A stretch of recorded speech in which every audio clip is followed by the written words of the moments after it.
It feels like a massive defeat for Tipperary and a huge win for Laois. There was a gorgeous Tipperary up on the screen at the end of it, and yet the Laois players were being cheered off the field. What did it feel like to you? It just felt like job done. Like it was a no-win situation. Because even if you hammer them, whatever happened, or you bet them out of sight, it was over the first half. Nobody's going to be praising you. They might build you up a little bit more. I think Tipp will actually be happy enough, because any win in that, I think, is fine. There wasn't anyone injured, so you got sent off, but there's only 2 yellow cards, so I don't think they lost too much out of it. No, we didn't play particularly well at all, but I don't know, today I think it was always going to be very difficult to do that. But if you're a Laois man, you're actually coming away thinking we made the best of what we had. Like, they had a sweeper back there and drew everyone back, and it frustrated the Tipp forwards. 5 out of the 6 didn't score in the first half. So just even looking at Laois' point of view, I mean, they've got the max out of themselves. Definitely. And I think their structure was very good. They just set everyone very, very deep, because they probably knew Tipp didn't want to hit it into that kind of a mixer of so many bodies, because it's probably not our strength. So they kind of left James Barry with the ball to run it out, and didn't really suit us at all. But Laois were very good, but very organised, and it just shows how far you can get when you have good hurlers. You have them organised well, and obviously we had probably Tipp had a few goal chances. They were disappointed they had missed in the first half, and maybe that would have turned it into that massacre. But 3 weeks in the trot, it's so hard in Cork Park, so much space, so much pressure playing in that pitch, to be running around and trying to keep into Tipp, who are fresh. So I think they did very well. As well, with 14 men for a long spell as well, Tipp didn't find a way to exploit it the way they should. Why didn't they? No, and I think again, because of what we talk about sometimes, a lack of pace or a lack of winning that ball up front, we were always on the outside at least. We rarely got on the inside, bar unbelievable ball to Shamey in the first half from Noel. We didn't really get inside him. I think Mark Yo looked like he wanted to take him on, but there wasn't really too much of it after that. Yeah. Tipperary knew beforehand they're going to play with a sweeper. John Lennon did it really well against Dublin. They knew that more than likely James Barry was going to be left on his own for the puckouts. And my thought on it, and I said it after the Munster final, is that Tipp need to pick a full back line that are all really comfortable carrying the ball out, and that will punish you. So as far as I'm concerned, the Tipperary management didn't consider that this was going to happen, because that's how it played out, and it didn't work in Tipp's favour. Well, I think they might be. I think for this match, maybe it could have changed it, and maybe it might have worked a lot better. Maybe 3 cornerbacks or a hurler, whatever you wanted to put in there. But I think they're probably looking at the big picture, and if they're playing, better opposition the next day or in the final, if they can make it, I think they're looking at that whole picture instead. Not every team is going to stand that far off you. But now Wexford, looking at that, will probably say, yeah, let's sit back as far as we can, and it's probably their natural game anyway. But I think Tipp were looking and saying maybe they think James Barry maybe just had a bad day the last day, and that they think he still is the man to have as a big full back.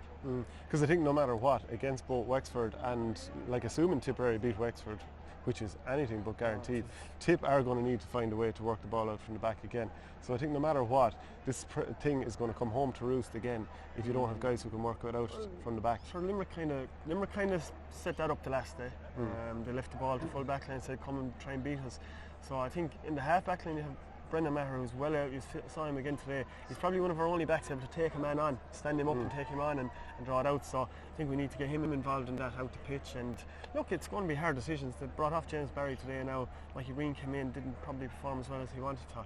So there's going to actually have to be probably a couple of big decisions made for the next day. I thought they might have one more fresh face in today, but I think maybe they're looking for to spring a couple of surprises themselves the next day. I think in the semi-final, Conor MacDonald is probably going to be full forward for Wexford. I'd like to, as a Tipperary person, I'd like to see a full back line of Cathal Barrett. He's got that pace, can also take a man on. Brendan full back on him, and then maybe Alan Flynn possibly didn't blow us away today. Got a point from cornerback, was dragged out far from goal as well. He was playing wing more or less, wasn't he, really? Yeah, but maybe that's more the sort of configuration for Tipperary that is more sustainable in the long run, to actually use the ball a bit more. Look, I personally wouldn't. I know we're having problems in our full back line. I think I'd be exhausting a couple more options before I go for Brendan Maher full back. What would you be even if you had to really go for it, I'd probably put Paddy there before him, because I think the pace out around that middle, kind of trying to go forward with the ball, get it on the front foot. I think putting Brendan full back, you're inviting on pressure onto you instead of trying to put it onto the opposition. So I personally wouldn't. I think he's as good, probably play as well as anyone full back, but I just see him today a couple of times. He was pushing the Laois lads back up the field, and if Wexford or whoever are sitting back, you need to break through their tackles and open a bit of space, because we're not probably quick enough up front to do it. Do you think confidence is in the players' boots at the moment? I don't think it's in the boots. No, I think again today, when the other team are letting you have so many balls, and if you just ram it down, long that it's going to be very tough to get the breaks, that they had to play it around, and sometimes it looked needless, but unfortunately you have to play that. But some of the thing was maybe just a little bit of the match you're going into. How many people were talking to them about Laois this, Laois that, 3 weeks in a row, sure Dublin, they caught Dublin, they won't catch us. And it seeps in, and look, I think as long as we got a win today, and look, at the end of the day we still probably won by 9 or 10 points, did we? And I think it's just job done, and I think it's a clean slate going on the next day. They'll have to look at, are we going to spring a surprise or two, but I think it's going to be a clean slate, and I'd expect a lot different energy now come the next day. So in terms of the Wexford game then, do you see Tipperary has been favourites to win that game? No, I wouldn't really see them as any favourites. I think they're looking at Wexford, they're probably are physically a more impressive unit at the minute. They have a lot of athletes all over the pitch. I think it's an unbelievably hard game for both teams, but I think they'll have seen today what did Laois do now that really messed with Tipp's forward line. It's probably they squashed up all the space, they let them have the ball to bring it out, and we probably didn't have the players to maybe commit to get an overlap going up the pitch. So David Fitz will probably look at that with a lot of ideas. As well, like Paddy Purcell was out to run up the centre a few times, and if you think of the Wexford team, Lee Chin is going to run up the centre, Rory O'Connor, Paul Morris can do it, Aidan Nolan, Jack O'Connor, they can all do it. So Tipperary's lack of pace probably come home to roost again. Maybe, but I don't think it's just hurling by numbers like that, as easy as that. I think we'll have a lot different to plan today, because like Laois set so far off us, like Wexford can't sit that far off us, because we will punish them really. And why would we punish Wexford and not punish Laois? Well, we did. We bet them by 10 points. That's fair punishment. Okay, we could bet them by 20 maybe, but we didn't, because they did sit in so far. And it could end up being a lacklustre enough match like this was today. But I think Wexford have to come out of their shell, and have often not come out of their shell and not won games because they haven't enough men up the field. So I think it's going to be a completely different game as well. Kilkenny very convincing as the game went on against Cork. Yeah. First 10 minutes, second half, and they'd done. I remember in 2014, the All-Ireland final replay did the very same thing. Came out and turned the screw in the second half, and that's exactly what they did. 15 minutes there. Did Cork get a score in the first 15 minutes? They got a free, and then other than that, it was like Kilkenny hit 11 of the 12 first shots in that second half. They just stopped the ball at midfield. The ball just kept getting back. Laois went to town midfield. Wally Walsh was massive, but Cork. I mean, I think Cork were kind of orchestrators of their own downfall, because they had 2 cornerbacks playing in the half-back position. Coleman was the other wing back.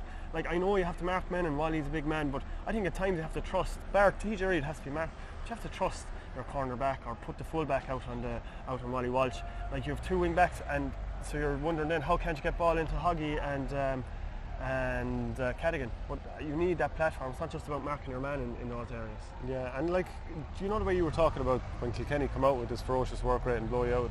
Like, Cork would have been expecting that to happen. So why is it that Kilkenny are able to do this and other teams aren't? I don't know, but I do know. I would say it's a targeted thing, it's a mental thing. But as well, if you noticed in the first half, like, Cork got a good few goal chances, but they had that breeze in the first half, and Cork are very good. I don't know if you see it, but Cork are very good in puck outs and distributing when they had the win, because they don't have to float any balls. Puck outs in the second half, they were just floated up there, and they had no one winning the puck outs. And they probably need to get more ball on top of Harnedy in that, because Lahan didn't look at the race. And again, but it comes down, they probably need a couple more leaders, certainly in the back line. They're all fine hurlers in the back line, but as dominant forces that you need, I don't think, at the minute it's probably not at the level they need. TJ Reid didn't score from play, but I thought he was probably man of the match as well. I don't know how many frees he won, how many assists. He laid on a lot of ball as well. Yeah. But he drags their defenders every. Like, would Cork he have scored maybe 3-4 points, but Cork be more dominant if they weren't rearranging the whole deck to try and keep with him. So he kind of poses that problem as much as anything else. And Richie Hogan going from coming in during the middle of injury time in the Leinster final, no time to impact it, to 1-2 today. So he has. Even just he has to say, if he's anywhere right, and I'd say he was brought out today. I'd say they thought he probably doesn't do very much training, I imagine, anymore, and he's starting, and they got 50 minutes out of him, which was probably more than they even thought. But like, just cuteness, just keeping the head. He was getting the ball, and he was able to take up positions. Like, he wasn't moving too much out of his corner, and he's probably, at this stage finds it tough to move with the injuries, but just a bit of cuteness they probably need. And Jesus, I thought even a couple of lads that came in the forward line were buzzing around. So Wally Walsh, Billy Ryan, Bill Sheehan. They did, and I think they looked like they wanted a bit more in Cork, really, didn't they, when they turned the screw? In the second half as well, Cork, as ever, the wing forwards were dropping back down into their own half of the field, and Kilkenny didn't follow them up as well. So then when Cork tried to work it up the field, they had to somehow try and and that backfired on them as well. I thought it's great when it's working because you're going forward. That's why it goes back to the half back line. If you have a dominant half back line, breaking tackles, popping the ball, then you have this mountain of space to hit into. But for 15 minutes, there was no ball going up there, so they were in serious trouble. But again, when they got on top after that, they were very, very dangerous. But not that it was too late, but geez, it was a big mountain to climb to get back. Maybe what were they down? 8 points. They were down around that, yeah. So it's a massive, to think that, that Kilkenny wouldn't get more chances. They left themselves too far to climb back up. Yeah, their whole half-forward line didn't score Cork. Who's actually tougher to mark, Alan Cadigan or Patrick Horgan? Because they were relying on them too. I don't know, I mean, if Cadigan's nearly impossible, isn't he? Like, if he gets the ball down that left channel, for a defender, that left channel, it's so hard. But Walsh did well for a while, but it just, when it happens over and over and over. The dam burst eventually. He's so fast, and it's a targeted ball into him, he's a great mover. But then Horgan is probably more of an opportunist, half a chance and it's a goal, whereas Cadigan will kind of just nip away with you point after point after point. So look, neither is fun, but you probably wouldn't be as tired marking Pat Horgan because he wouldn't be moving as far, but the other lad is, it's hassling. And then the final topic, Kilkenny against Limerick in the semi-final. After the way Limerick performed in that Munster final, everyone will make them raging favourites, but gives Kilkenny a shot. Yeah, Kilkenny a shot. Like even the thing like the win today, what if Cork had the breeze in the second half to pinpoint out, what would it have changed? You just don't know. And look, I think Kilkenny will give it a serious rattle, but you couldn't really bet against Limerick. Just that strength, you can't train that strength into lads around the middle third that they have, and their ability and high fielding and strength. Now I do give Kilkenny a fair shot, but like Buckley then again today had to go off, and I think they need everyone operating fairly well to win. But you'd have to fancy Limerick, because even that match to me wasn't unbelievably, full of quality. So I think Limerick have shown the best performance this year so far, and I think Kilkenny will be hoping more so than believing they're going to